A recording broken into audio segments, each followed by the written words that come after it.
nous allons dire bonsoir d'abord, bonsoir ou bonjour à tous les auditeurs de Radio Masenga. Nous sommes bien en direct du petit marché de Mopouti, du côté du petit marché de Mopouti. Pour ceux qui nous écoutent actuellement sur Radio Masenga, le canal 10.5 à Tchibanga et ses environs. Voilà, nous, à mes côtés, chacun va se présenter. Moi, je suis Yves Langas Lukenga. Il faut rappeler que la supervision générale de cette émission est faite par le directeur de Radio Masenga, Michael Ngwangi-Mbina. La technique reste assurée en direct de Mopouti par Amor Feter Misengi. Je pense qu'on va faire le tour de table. Bonjour, monsieur le candidat. Moi, je me nomme Gimbi, au carré, les prénoms Maxence. Donc, je suis l'animateur principal de cette émission. Je suis J-Patien Mangumba. Et nous allons tout de suite démarrer avec cette première question, qui est une question très importante, envoyée par un auditeur, qui demande quelle est... Non, nous allons commencer d'abord par vous présenter. Vous allez d'abord vous présenter, avant tout, avant cette question, parce qu'elle est aussi très importante, mais vous allez commencer par vous présenter. Alors, j'aimerais d'abord m'acquitter d'un devoir, c'est de remercier Radio Masenga de m'avoir invité cet après-midi, du moins pour me prêter à cet exercice pour édifier les populations sur justement les élections à venir. Alors, je suis Gomez Willem Shiva, je suis né à Tchibanga le 4 juin 1987. Je suis auditeur CEMAC, inspecteur central des impôts, et je suis candidat au 2e arrondissement pour le législatif. Je suis Badoumbi. Nous pouvons aller à la question de l'auditeur qui demande qu'est-ce qui vous a poussé à venir en politique? Alors, merci pour la question.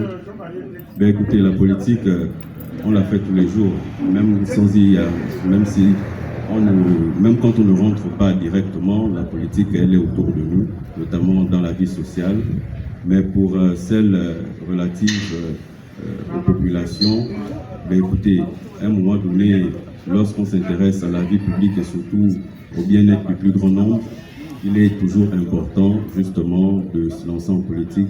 Et surtout lorsqu'on n'est pas d'accord avec certains décideurs, on se lance pour apporter des meilleures solutions. C'est en quelle année que vous commencez la politique? Est-ce qu'il y a un élément majeur qui fait que vous vous dites là, je dois rentrer en politique? Et aussi particulièrement, pourquoi être allé dans ce parti qui est tout jeune, qui est le FDS? Alors, j'ai commencé la politique en 2009. Et ensuite, j'ai été dans l'opposition tout ce temps, et par la suite j'ai regardé ce qui se passait autour de moi et je me suis dit il était temps également que j'apporte ma modeste pierre à l'édifice afin de pouvoir changer la donne. De ce fait, en 2018, j'arrive sur place ici à Tchibanga et je commence à faire des actions dans le social.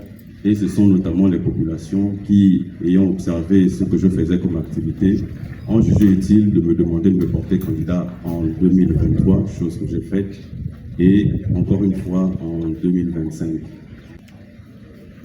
Au nom de la jeunesse gabonaise, plus précisément ninoise, celle du 2e arrondissement, la jeunesse a un peu peur des paroles mielleuses qui s'échappent parfois de certains candidats. Et il est certes vrai que le travail d'un député consiste à voter les lois, contrôler l'action du gouvernement, bon, etc. Une fois élu, quels seront vos objectifs envers cette jeunesse qui votera pour vous?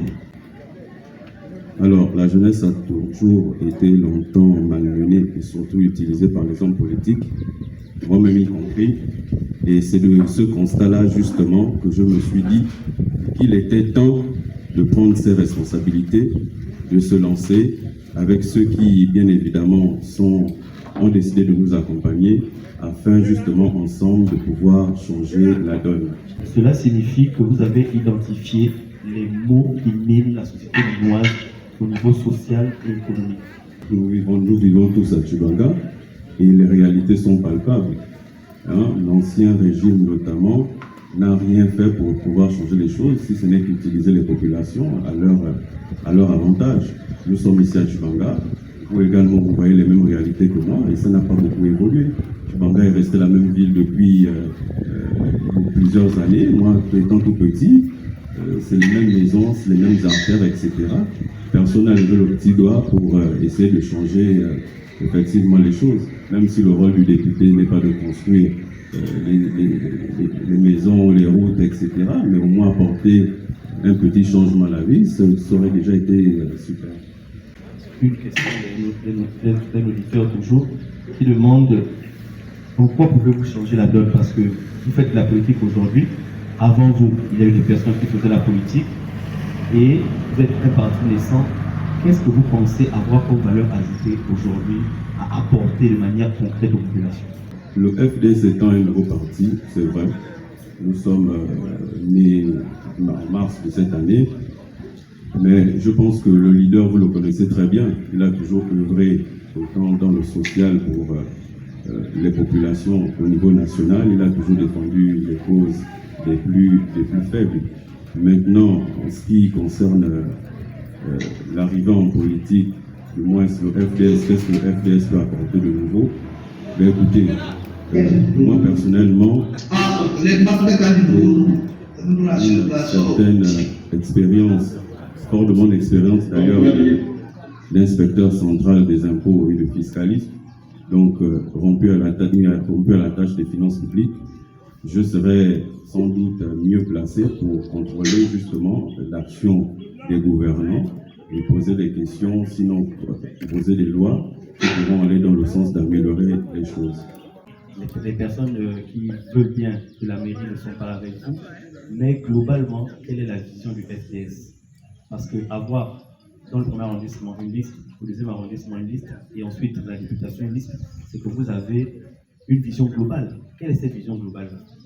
Changer vraiment les choses, notamment le visage même de la ville. Aller tisser par exemple des partenariats à l'extérieur avec des villes sœurs et venir appeler ces investisseurs-là à venir sur place, créer des choses qui pourront notamment faire en sorte que la ville puisse avoir un nouveau visage que celui que nous connaissons aujourd'hui. À quelle ville pensez-vous? Parce que si vous dites que Tchibanga a des éléments qui manquent, on va dire ça comme ça, c'est que vous avez déjà identifié d'autres villes qui peuvent servir de modèle. Plusieurs villes qui peuvent évidemment, notamment généralement, on ne va pas chercher très loin que la France. Il y a plusieurs villes en France, je pense à Clermont-Ferrand par exemple.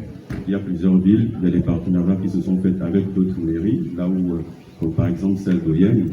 Et justement, on peut faire la même chose pour essayer d'apporter, notamment que ce soit en termes d'idées ou en termes d'infrastructures, etc. On peut copier ce qui a été fait ailleurs pour pouvoir emmener ça ici chez nous. Nous tenons à rappeler que nous sommes en direct sur Radio Masenga et notamment depuis le petit quartier de Bobouti. Alors, monsieur le candidat, il y a quelques heures, vous venez d'être investi par le parti. Est-ce qu'aujourd'hui, on peut dire que la présence du FDS avec tous ces nouveaux visages voudrait changer la donne, avoir une nouvelle classe politique? On se bat également pour ça au FDS. Vous-même, en tant que citoyen de la commune de Tchibanga, vous êtes fatigué de voir les mêmes personnes, surtout les mêmes personnes qui viennent promettre les mêmes choses. Nous avons un avantage certain, nous n'avons jamais géré la chose publique. Nous n'avons pas pratiqué la transhumance politique également, nous sommes nouveaux et nous proposons autre chose. Donc, quitte aux populations de nous faire confiance afin de voir de quoi est-ce que nous serons capables. Et si jamais demain ils ne sont pas également satisfaits, ce sera à eux justement de tirer les conséquences de cela et de nous changer. À vous écouter, comme quoi ces populations doivent régler leurs comptes désormais à vos adversaires, surtout les mêmes visages comme on dit. Mais écoutez, les cartes sont dans leurs mains. Si elles estiment ne pas être satisfaites jusqu'au jour d'aujourd'hui, c'est à elles justement de pouvoir changer la donne. Comme j'aime si bien le dire, elles ont un pouvoir dans leurs mains. C'est à elles maintenant de se rendre le 27, aller changer les choses. Dans votre hier, sur la place du marché, lorsque vous avez présenté les différentes personnes qui aspirent, qui veulent briguer les mandats, nous avons pu constater la présence d'une personne à mobilité, une personne avec un handicap. Est-ce que cette démarche-là veut dire que vous êtes dans une position d'inclusion? Vous voulez avoir toutes les couches de la société limoise sur vos listes et dans votre périmètre politique, on va dire? Mais bien évidemment, c'est des compatriotes. C'est des compatriotes qui, justement, ont leurs idées, ont leur point de vue, et ils doivent les mettre en exergue. Et ils ont sûrement plus à apporter que quiconque. Donc, bien évidemment, nous n'avons pas trouvé de problème à ce que ce compatriote-là soit colistier pour la mairie.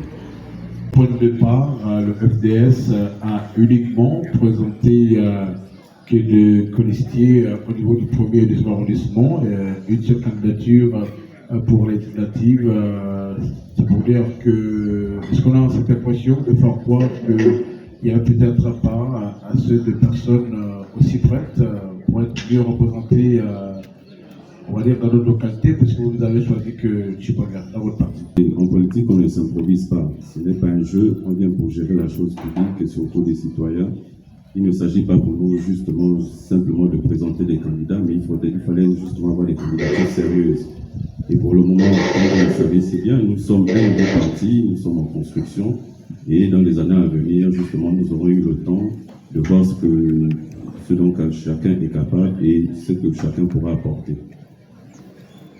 Par vos propos, j'ai l'impression que le changement que vous souhaitez devra donc commencer par la ville de Tchibanga, sa gestion. Est-ce là la bonne gestion de la ville de Tchibanga? Au soir de, si vous êtes élu, au soir de la fin des échéances, pour vous, le changement dans la province de la Nyanga devra commencer par la ville de Tchibanga. Mais nous sommes des élus de la ville de Tchibanga, donc bien évidemment, les personnes qui auront la lourde tâche de conduire l'action publique au niveau de Tchibanga, bien évidemment, ce sera à eux de reviendra la tâche d'apporter un souffle nouveau à la ville.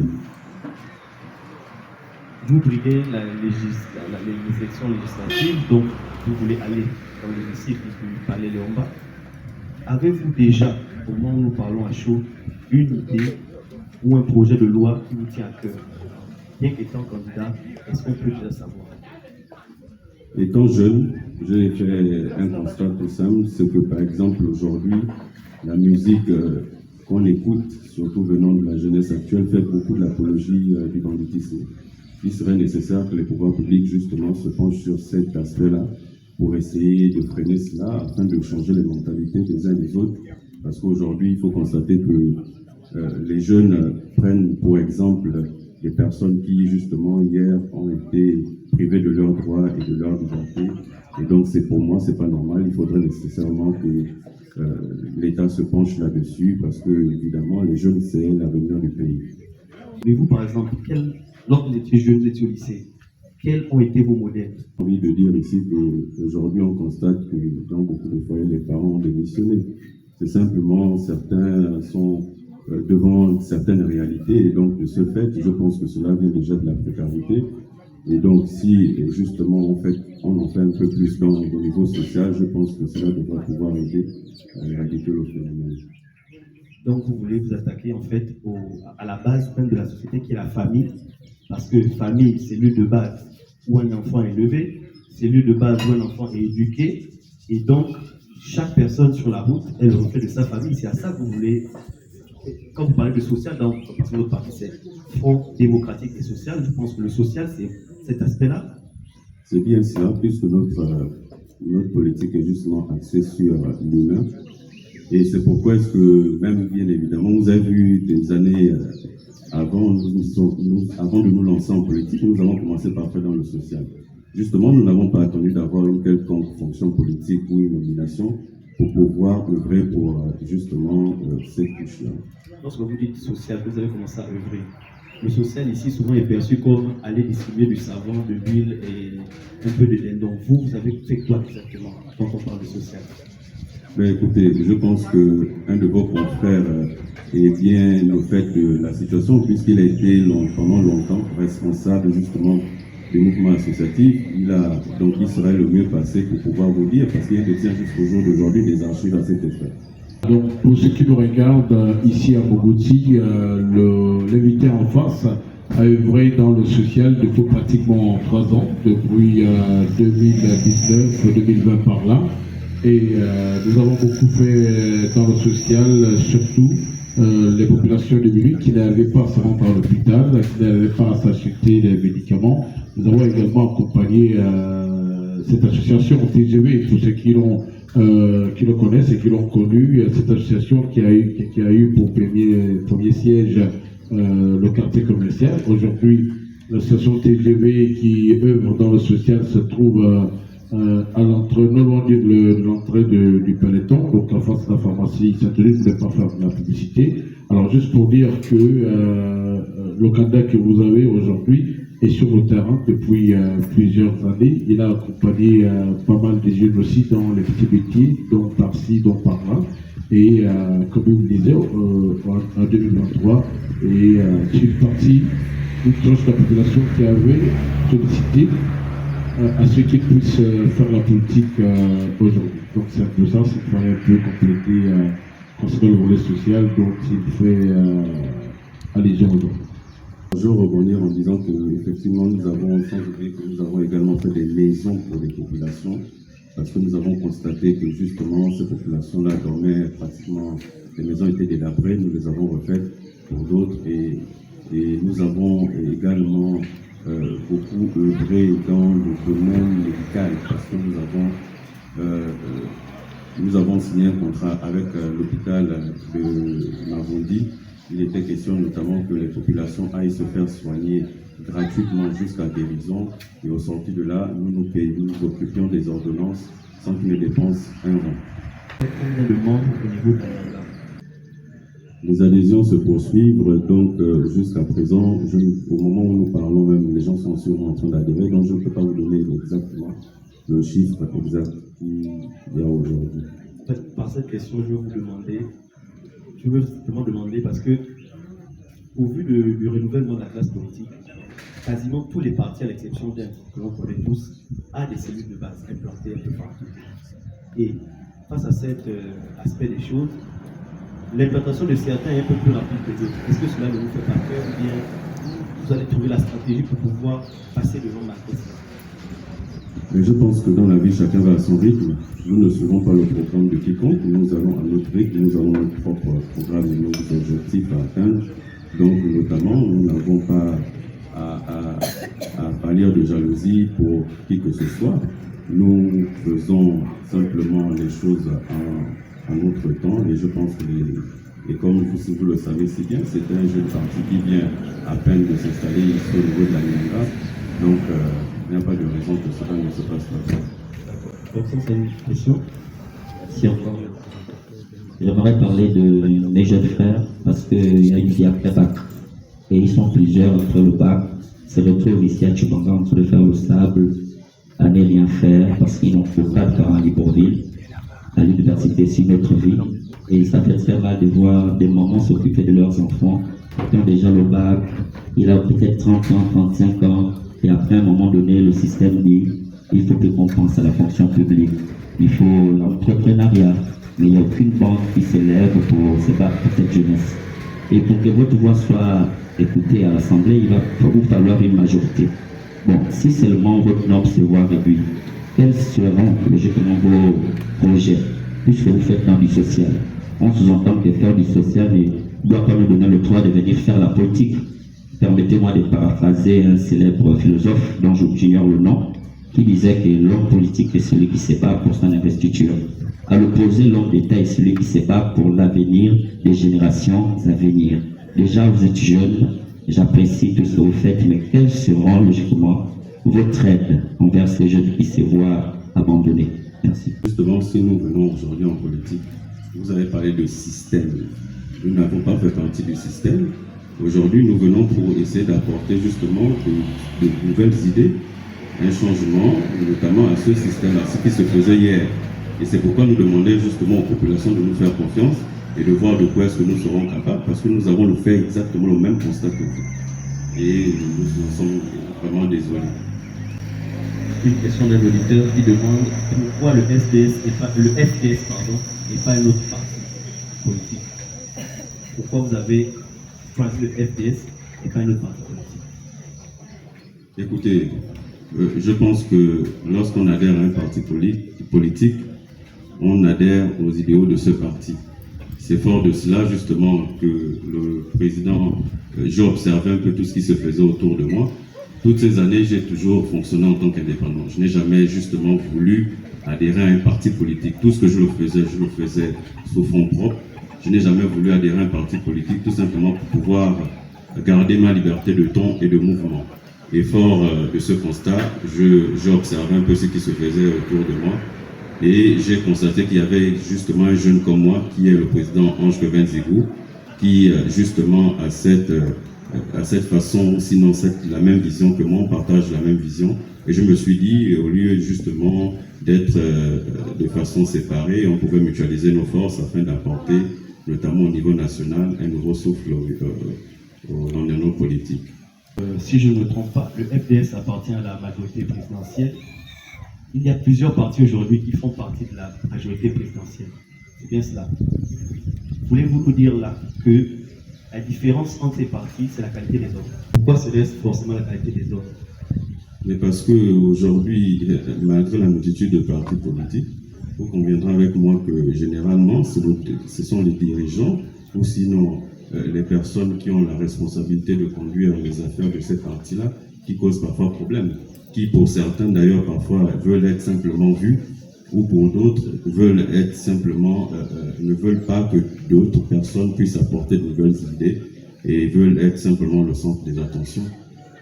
Nous rappelons encore à tous ceux qui nous écoutent, juste revenir là-dessus, nous sommes en direct depuis le marché Bougouti. Pour le petit public également qui nous regarde, si vous avez des questions, même à langue maculaire, il n'est pas interdit, vous pouvez prendre le micro et poser votre question à notre invité.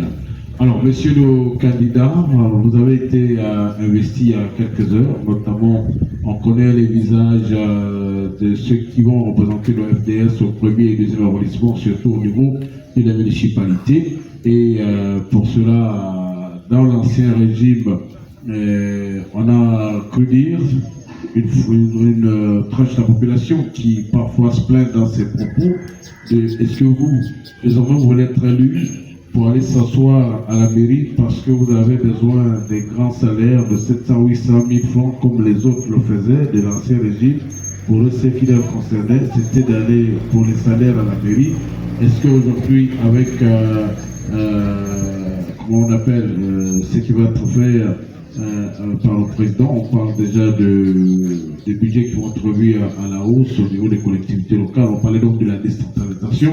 Est-ce qu'on pourra s'appuyer sur ce que compte faire le président de la République dans les tout prochains mois, surtout lorsque vous serez à la tête de la mairie de Timon?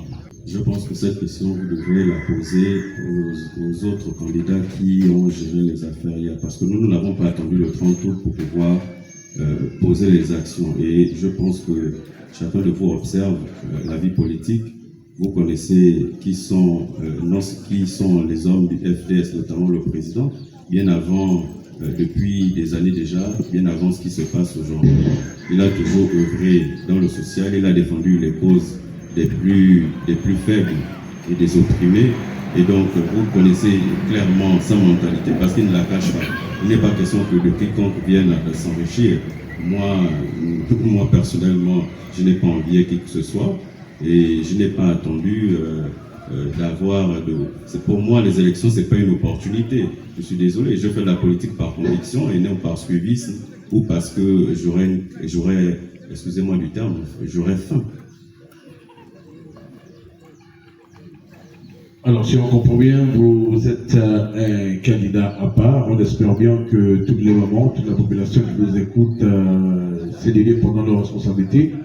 Au soir donc du 27 septembre prochain.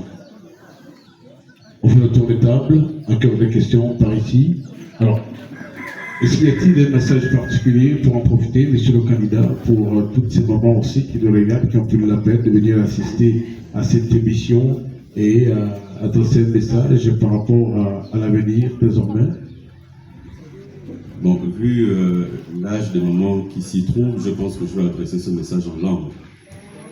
Pour leur dire simplement que Batat Nabama mais Yen Goloano.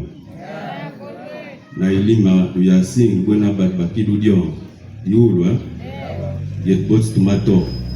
Tomato Mahame Mebio. Tomato Baki. Diling Biot Baki tu Diongawa. Et toi Nailim tous les loups pour un peso. D'abord, Nailima. Na beban manme bening baselexi di madaka linzi ami tukale ban campagne mais ban campagne byandi la ndabo no do tsingu mwa mambo ofundo di botine. Bravo monsieur le candidat parce que cet aspect aussi très important par pouvoir parler la langue vernaculaire. On aimerait venir sur cette question économique. La province accueille actuellement plusieurs sociétés. Et d'après vous, quels seraient les mécanismes à mettre en place pour que ces sociétés respectent non seulement l'environnement, mais aussi participent à employer les jeunes? Parce que si le législateur, si les autorités locales mettent en place des facilités pour les entreprises, elles doivent à leur tour remplir un certain nombre d'éléments. Et vous, en tant que candidat, comment voyez-vous déjà la chose? Alors, oui, il est clairement, je suis d'accord avec vous. Aujourd'hui, justement, ces entreprises qui viennent s'installer bénéficient d'un certain nombre d'avantages, notamment sur le plan fiscal. Donc, derrière ces avantages-là se cachent également des contreparties. Si évidemment, ils pouvaient être inclus dans ces contreparties-là, et surtout vraiment appuyer là-dessus afin que ces entreprises-là emploient du personnel local, ça ferait vraiment du bien à tout le monde et je pense que tout le monde sera plus content.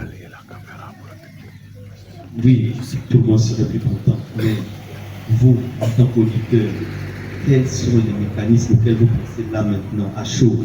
Parce que ces mécanismes-là, comme vous l'avez dit si bien, il y a d'autres pays qui les ont déjà implémentés, il y a des stratégies. Vous, là maintenant, à quoi pensez-vous? Dites aux personnes qui sont au quartier, moi, là où je suis, je pense à tel aspect, à tel aspect, à tel aspect. Parce que promettre que l'on va donner le travail à la population locale, tout le monde l'a fait. Tout le monde dit oui, on va prendre les locaux et tout. Mais souvent, on se retrouve avec des gens qui sont pratiquement à des tâches mineures. Il n'y a pas d'ingénieur, il n'y a pas de personne avec un certain galon. Et là, on se dit, on a juste des gens pour les pousser, bien pour faire des tâches ingrates. Vous, concrètement, en tant que jeune, quand on sait qu'il y a des jeunes dans la Nyanga qui sont formés, qui sont parfois assis à Libreville, quand on sait qu'il y a des gens sur place, comme disait mon cher frère, qui fait le taxi dans la ville d'être quelqu'un bapté ou bien avec certaines compétences. Vous, à quoi vous pensez concrètement? Mais déjà, écoutez, dans mes futures fonctions de député, il sera simplement de ma responsabilité de proposer des lois qui vont aller dans le sens des populations et surtout dans le sens que vous venez d'évoquer. Le pays est régi par des lois. Il ne me revient pas à moi aujourd'hui de venir parler de certains problèmes, surtout qui ne cadrent pas avec le travail normalement d'un député. Et comme vous le savez si bien, le travail d'un député n'est pas de trouver le travail à quiconque. C'est simplement de créer des mécanismes, mettre des mécanismes en place, surtout au niveau législatif, et voir dans quelle mesure est-ce qu'on peut apporter des lois qui vont dans le sens de pouvoir justement faire en sorte qu'il y ait plus d'employabilité dans ces secteurs-là. Vous avez utilisé le terme mécanisme, et en tant que député, par la proposition des lois et des différents éléments, parce que la loi est un élément, mais en tant que citoyen, en tant qu'homme d'État, vous pouvez aussi trouver une idée et la soumettre même au plan local ou bien aux acteurs économiques. Cela n'est pas interdit. Je vous disais tout à l'heure, je pense que lorsqu'une entreprise, avant qu'elle vienne s'installer, elle s'adresse surtout à des entreprises sérieuses et d'une certaine taille, elle s'entretiennent avec l'exécutif. D'accord? Et donc, ces contrats-là sont négociés en haut lieu. Et derrière ces contrats, il y a un certain nombre de mesures qui sont prises. Notamment ce qu'on appelle généralement un cahier de charges mis en place. Et c'est dans ce cahier de charges, justement, que plusieurs mécanismes peuvent être mis pour essayer de voir dans quelles conditions est-ce qu'on peut trouver de la main la main-d'œuvre locale. Et généralement, les mécanismes qui sont mis, ce sont simplement les mécanismes d'ordre fiscaux. Et voilà, enfin, je vous explique simplement. Une entreprise, par exemple, qui vient s'installer au niveau de Tchibanga va bénéficier d'un certain nombre d'exonérations. Et de ces exonérations-là, ça fait une dépense à l'État. C'est de l'argent que l'État perd. Mais derrière cet argent-là, l'État pourra le récupérer justement en disant à ces entreprises-là, non seulement de développer les communautés, mais également d'employer les communautés qui vivent sur place, que ce soit du cadre moyen ou au tâcheron. C'est-à-dire que souvent, sur le terrain, de manière concrète, la ville a des manquements et des besoins, mais l'État central, lorsqu'il établit son cahier de charge, ne tient pas souvent compte de la réalité. Parce que souvent, ces contrats sont des contrats, on va dire, basiques. On dit oui, il faut employer, il faut nous faire ceci, il faut nous faire cela. Mais en tant que député aussi, est-ce que, en tant que futur député, est-ce que votre position vous permettra pas aussi d'avoir un certain regard et de faire des propositions? Parce que le tout n'est pas de dire l'État a déjà dit, on ne... Justement, le rôle du député, je reviens là-dessus. J'insiste là-dessus parce qu'il ne faudrait pas que nous fassions une confusion. Le rôle du député se limite à proposer. On propose des lois, on discute avec les personnes concernées par certains sujets. Et derrière ces lois-là, qu'on propose en commission, ou si effectivement il y a un souci dans un domaine bien précis, on convoque le ministre concerné, on lui pose les questions qui sied, et puis de cela on en tire les conséquences. On essaie de proposer justement ce qui a changé, et puis surtout ce qui va dans le sens de l'amélioration des vies des populations. Et donc pour le reste, c'est l'exécutif. Et n'oublions pas d'abord, là même nous avons vraiment vite en besoin, avant qu'une entreprise vienne s'installer, il y a d'abord un problème fondamental. Au niveau de la Nyanga, par exemple, il y a un problème de banque. Une entreprise ne peut pas venir s'installer si effectivement il n'y a pas une rentabilité, parce que n'oublions pas qu'eux également ils font du commerce. Donc il faudrait que, avant qu'ils ne viennent s'installer, il faudrait qu'il y ait une banque sérieuse, pas des microfinances comme nous voyons aujourd'hui. Il faudrait également qu'il y ait des préalables. Donc il va d'abord falloir mettre ces préalables-là en pratique avant que certaines entreprises viennent s'installer. Donc nous ferons des propositions dans ce sens pour essayer de changer les choses de la façon dont elles sont faites aujourd'hui. Est-ce que pour vous la route est un préalable? La route est un facteur de développement, monsieur. Là, par exemple, aujourd'hui, je suis intéressé, j'aimerais même dire que je suis pressé de demander où sont partis les fonds alloués au tronçon aux 25 km qui restent, parce qu'on nous a dit tambour battant que l'argent avait été décaissé au niveau de BGFI, que l'entreprise avait été payée, les travaux ont repris.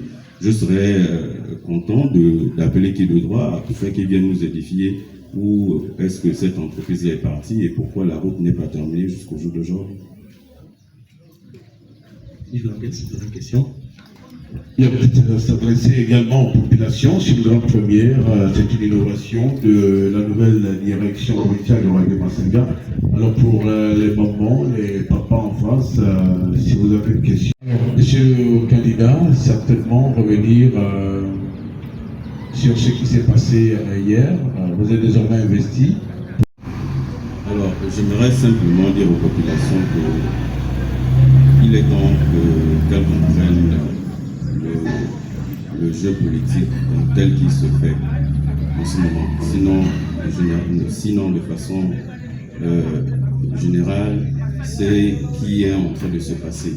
Il n'est plus question aujourd'hui d'envoyer quelqu'un, je parle là sur le plan national, il n'est plus question d'envoyer quelqu'un qui siège, qui est déjà au gouvernement à l'Assemblée nationale. Ce n'est plus possible. Parce que l'un des rôles fondamentaux du député, c'est de contrôler l'action du gouvernement. Et donc, quelqu'un ne peut pas se contrôler lui-même. Il a déjà la fonction de ministre, c'est très bien.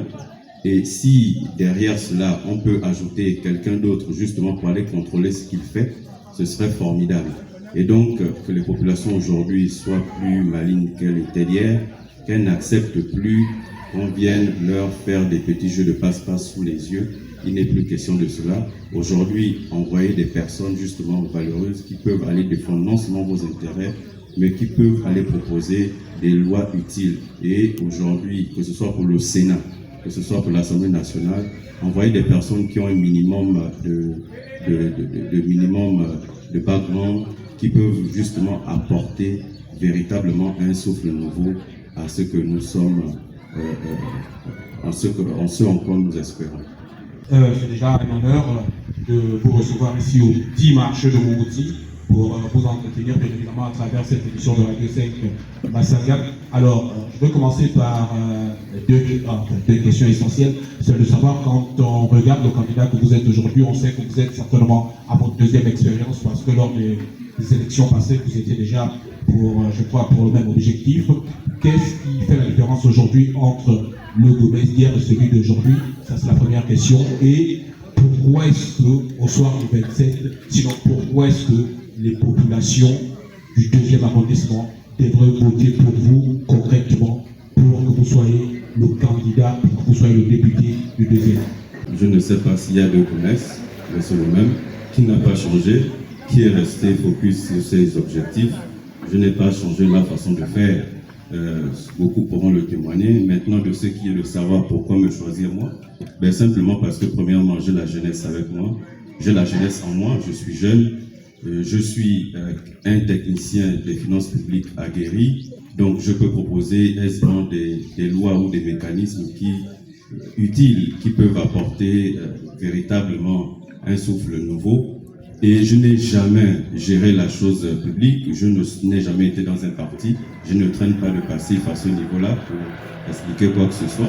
Je suis un homme neuf et je n'ai pas honte de cela. Je demande simplement aux populations d'essayer avec moi et de voir si jamais demain, après-demain, elles ne sont pas satisfaites de mon bilan. Bien évidemment, elles auront toujours l'occasion de pouvoir changer les choses telles que nous le souhaitons aujourd'hui. Merci. Alors, la personne n'est pas ici. Ma suppléante, vous la connaissez très bien, c'est Madame Élise Ko, qui est à l'hôpital de Mavondi. Voilà, beaucoup de femmes, justement, car elle œuvre avec moi depuis le début de cette aventure, notamment au niveau de TGV. Elle est toujours responsable du volet social et c'est elle qui a toujours été au chevet de ces populations-là, notamment pour me relayer des informations nécessaires et en temps utile, afin que je puisse notamment intervenir depuis soit Libreville ou me déplacer pour les cas les plus extrêmes, venir sur place, m'enquérir au lancement de la situation et agir.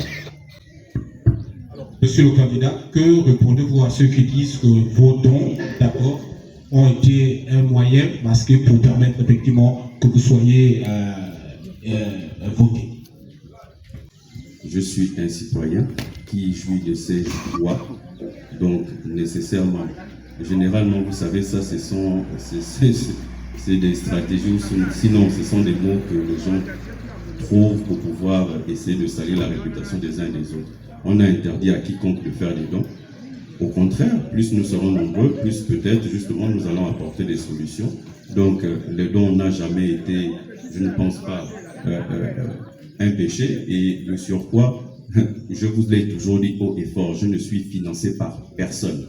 Je n'ai jamais été dans le bureau de qui que ce soit, notamment les hommes politiques de la Nyanga, pour aller demander les moyens pour pouvoir venir agir pour la population. Les moyens, ce sont justement les cotisations des membres de TGV au niveau de Libreville qui ont jusqu'aujourd'hui cotisé et mis quelque chose dans la caisse pour pouvoir justement changer l'histoire, sinon la vie quotidienne de nos compatriotes. Je suis M. Boussabou et déjà c'est une joie pour moi de voir un jeune compatriote qui justement se positionne dans le but justement de pourquoi pas jouer sa partition dans la vie politique du pays. Mais une question me taraude l'esprit, c'est celle qui part du constat que nous faisons avec la classe politique gabonaise.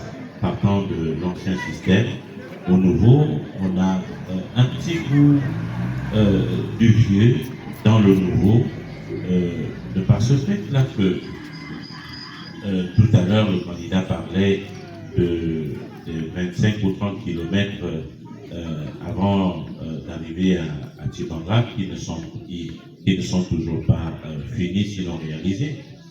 Alors, c'est un comportement qui vieillit avec la population, sinon avec le pays, à savoir que lorsqu'on est un homme politique, on a vu certains qui sont arrivés d'abord opposants, et puis lorsque le pouvoir a tendu la main, ou qu'on soit même dans la mouvance, on va dire présidentielle, et qu'on se retrouve à gérer certains projets, que l'on voit quelqu'un qui au départ, lorsqu'on briguait les suffrages, eh bien on se présentait comme quelqu'un qui viendrait pour le changement, mais que par surprise, une fois sinon aux affaires, on change mystérieusement au point que les mêmes habitudes semblent se pérenniser. Et l'on se pose la question, est-ce que le candidat ici promet à la population d'apporter autant? C'est un jeune, donc c'est un 109 dans la classe politique, mais est-ce que il promet à la population d'apporter un changement véritable de façon que les comportements d'hier appartiennent au passé définitivement? Merci. Condamner quelqu'un qui n'a même pas déjà été aux affaires. On n'a pas essayé une personne et on commence à porter des jugements sur cette personne-là. Alors nous, c'est pourquoi justement aujourd'hui nous sommes là et que nous demandons la confiance des populations afin de voir de quoi est-ce que nous sommes capables. Vous savez, la politique, c'est la continuité. Lorsque quelqu'un occupe une fonction, il apporte de nouvelles idées, et une fois qu'il estime qu'il n'a plus d'idées, il passe le témoin, et celui qui arrive vient avec de nouvelles idées, ainsi de suite. Donc nous n'avons jamais géré la chose publique, du moins à ce niveau. Donc nous n'avons absolument rien à nous reprocher. Tout au contraire, nous demandons aux populations de nous faire confiance pour cette fois. Et pour en ce qui concerne le rapprochement, écoutez, j'ai été candidat en 2023. Je pense que s'il fallait faire un quelconque rapprochement, et je vous dis que je fais la politique depuis 2009, déjà sous Pierre Mambondo. En 2016, j'ai été avec Jean Ping, notamment dans sa commission, la commission de communication. Donc, s'il fallait notamment être vendu ou quoi que ce soit, je pense que je me serais dit, bon, je suis jeune, je profite d'abord de quoi que ce soit et puis après on verra. Je ne suis pas de ce genre-là, je ne mange pas de ce pain-là. Voilà pourquoi je suis aujourd'hui au FDS et vous connaissez effectivement la mentalité du président Ange Kevin-Zigou et j'insiste là-dessus, c'est pourquoi nous nous sommes mis ensemble, parce que nous ne sommes pas des personnes que l'on peut acheter avec des petites friandises. Non, monsieur, nous ne mangeons pas de ce pain-là malheureusement. Un auditeur nous écrit et nous dit « Le problème de l'homme de la Nyanga, c'est son égoïsme. » Êtes-vous d'accord avec ce dernier? Je suis d'accord avec ce dernier parce que nous avons un problème au niveau de la Nyanga, c'est la jalousie. Nous avons un problème de jalousie, nous ne nous aimons pas. Comparativement à nos frères du Nord, l'homme de la Nyanga, lorsqu'il voit l'autre évoluer, au lieu de se demander « mais comment est-ce que tu fais ?» ou lorsque cette personne a des bonnes idées, de se mettre ensemble pour essayer de développer la communauté, c'est le contraire qui se passe. Vous avez vu un peu au niveau même de Langounier. Au niveau de Langounier s'est développé avec, on va dire même, une concurrence saine. Parce que lorsque l'autre faisait, l'autre voulait faire mieux. Et aujourd'hui, on a vu ce que ça a apporté dans la ville de Mouila est nettement plus développée que celle de la Nyanga. Donc, il faudrait qu'on arrête cela. Et je pense que cela passe notamment par un réel changement de mentalité et surtout un renouveau de la classe politique parce que les gens d'hier n'ont pas fait quoi que ce soit pour pouvoir changer les choses et justement nous voulons et nous appelons toutes les nouvelles intelligences pour essayer d'apporter un souffle nouveau dans ce sens et de nouvelles idées. Au point de vue éducation, cette année, la province de la Nyanga est sortie première du Gabon avec des résultats, le top des résultats à tous les examens. Vous qui avez un certain bagage, à quoi pouvez-vous prêter cela? D'après vous, à quoi est dû ce résultat? Ben écoutez, sûrement que n'ayant pas de distraction au niveau de la Nyanga, les uns les autres se focalisent sur les études et je pense que généralement lorsqu'on n'a pas des parents qui ont eu la chance d'évoluer dans le domaine éducatif ou qui ont eu la chance d'avoir une place au niveau de l'administration ou même dans le privé, on en tire simplement les conséquences et on pousse généralement les enfants à pouvoir mieux faire que leurs parents. Et je pense que cela vient simplement de ce fait-là. Il faut peut-être rajouter que ces résultats peuvent être une surprise pour l'ensemble des Gabonais, surtout lorsqu'on sait que nous sommes dans une localité où certains jeunes ont qualifié l'actualité au niveau de Tchibanga. Nous étions déjà en tête des stages de la SCG, nous étions en tête parce que les mêmes élèves perturbaient leur calendrier scolaire, étaient souvent dans la rue pour réclamer le retour du courant à la normale. Mais par la suite, pour ajouter à ce qu'il dit, on est tous surpris que malgré les difficultés, ces enfants ont quasiment occupé la première place sur les 3 examens, donc en fin d'année l'année dernière, et cela dure depuis 2 ans. Déjà, l'année surpassée, la Nianga était dernière au CEP, donc l'année qui suivait premier au CEP, et a confirmé sa première place au niveau du CEP. Donc c'est pour vous dire que ça a été une surprise. Est-ce que c'est le moment pour ceux qui... je vais repartir vers le candidat. Est-ce qu'avec ces résultats, est-ce que les hommes politiques de la Nianga avaient ce droit de venir au moins fêter avec les votants? Parce qu'on ne les a pas vus venir féliciter tous ces enfants qui ont fait un effort, qui ont classé, on va dire, la province par rapport à ces 3 examens. Est-ce que lorsqu'on donne de bons résultats, est-ce que les grands frères doivent quand même revenir au village, féliciter ces enfants, venir aider pour certains ses parents démunis pour renvoyer les autres à l'école? Justement, monsieur Libanguès, j'ai fait le constat comme vous, le triste constat d'ailleurs, et justement, nous, en fonction, on va mettre sans doute non seulement un prix d'excellence, mais également, on va s'arranger à encourager les parents, notamment avec les trousseaux scolaires, et voir dans quelle mesure est-ce qu'on peut accompagner ces enfants-là qui se seront fait, qui se seront démarqués par les plus beaux résultats, voir dans quelle mesure est-ce qu'on pourra les accompagner jusqu'au bout afin qu'ils puissent être réellement un plus pour leur famille. Et cela démontre également qu'au niveau de Nanyanga, justement, nous avons des têtes capables. Ces enfants-là, c'est pas qu'ils n'ont rien à apporter. Justement, vous voyez leurs résultats scolaires. Cela démontre que les autorités devraient justement mettre en place des mécanismes qui devraient faire en sorte que ces jeunes-là puissent continuer leur scolarité dans la sérénité. Donc, je veux juste rappeler qu'il nous reste à peu près 5 minutes, donc on va aller assez rapidement. De l'éducation au sport, il n'y a qu'un pas. Aujourd'hui, la province de la Nianga et le sport ici prend une grande place. Déjà avant, le handball, Nigo était très avancé, il était très compétitif, le volley, le football et plusieurs autres activités. Mais aujourd'hui, au niveau national, comme au niveau même local, ces activités-là sont pratiquement, ce sont en berne. Vous, en tant que candidat, à quoi pensez-vous? Qu'est-ce que vous allez pouvoir bousculer de ce côté-là? Écoutez, nous avons un projet de société que nous allons dévoiler au moment venu, surtout au moment de la campagne. Nous allons dévoiler ce projet de société. Justement, nous allons faire en sorte de susciter de nouveaux espoirs, notamment dans les domaines, chaque domaine sportif, parce que derrière cela, il y a des talents cachés. Nous allons mettre en place des compétitions qui feront en sorte justement de découvrir ces talents-là et voir dans quelle mesure est-ce que nous pourrons les accompagner, soit dans les équipements ou à aller un peu plus loin dans le domaine respectif dans lequel chacun aura brillé. Monsieur le candidat, peut-être rappeler, nous n'avons pas ce petit public au départ de cette émission. On va vers la fin, bien entendu, de cette émission.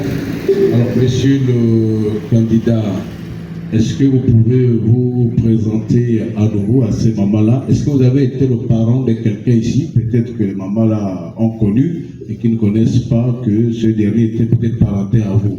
Parce qu'en vous regardant, ils sont les premiers parfois à dire on ne connaît pas la figure là, la figure ne vient jamais à Tchibanga, on ne connaît pas sa famille et tout ça. Est-ce que vous pouvez repréciser les choses qui vous êtes, puisque vous êtes né à Tchibanga? Est-ce qu'il y a eu un parent quelqu'un qui était parenté à vous, que tout le monde connaissait peut-être à Tchibanga et qui va peut-être les étonner. Alors, merci. Effectivement, je suis né à Tchibanga. Je suis le fils de Feu Mbumba Gomez Tambani Martin, qui était commandant de la région militaire ici. Je suis le fils, ma mère est Madame Dina Angelina, puis elle est la fille de Marundou Madeleine et de Bina Michel qui était à l'époque au secteur 5 de Tchibanga. Je suis le petit-fils de Yambo Kar Alanyanga et je suis du clan Badumbi. On peut applaudir, hein, donc il est bien du village, il faut bien regarder les visages dans quelques semaines. Alors, un dernier mot et peut-être dire merci. C'est désormais comme ça, mesdames et messieurs, quartier, grâce donc à mon nouveau directeur. Monsieur le directeur, permettez de vous lever, hein, parce qu'on vous cite. Non, mais c'est l'idée de le nouveau directeur de la Massanga est là. Permettez, chef, voilà. Il innove comme ça, donc on va faire pas mal d'émissions. Une émission à retrouver aussi dans les réseaux pour savoir comment. Il y a la technique pour faire la liaison entre le studio et l'extérieur. Amour Feter Lissengue, vous connaissez le nom, il est là. Et nous avons été soutenus aussi pour le transport par le prophète Moussavou. Merci d'être venu. En studio, nous avons eu Boris Iwangu et Yann Mungegi. Et à mes côtés, Gilles, voilà, et notre consultant. Voilà, Gimbi Tiba. Merci à tous, mesdames, messieurs. C'était donc l'acte 1 de cette émission qui va faire le tour des quartiers au niveau de Tchibanga. Et est-ce que nous disons Ouéji Radmasanga Dilouras, nous avons petit marché, nous disons Ouéji. Donc, tu m'as plus sur ça, nous avons un poste là, donc nous avons un Moumamba. Quand nous là, ça va tout voir les émissions. Donc, votre bata, Moudingo, et tout depuis Waptoubi. Donc, veuillez applaudir pour nous également. Hein. Merci, c'était donc le candidat numéro 1, M. William Shiva Gomez, c'est son nom. Il est Badoumbi, il est Badoumbi là, non? D'accord, donc c'est déjà votre parent. Vous savez que les votes qui arrivent là, ce seront les votes des parents. Donc, on vote maintenant les parents. Hein, c'est maintenant comme ça aussi. Merci à tous, on peut se lever pour applaudir très fort et c'est la fin de cette émission également.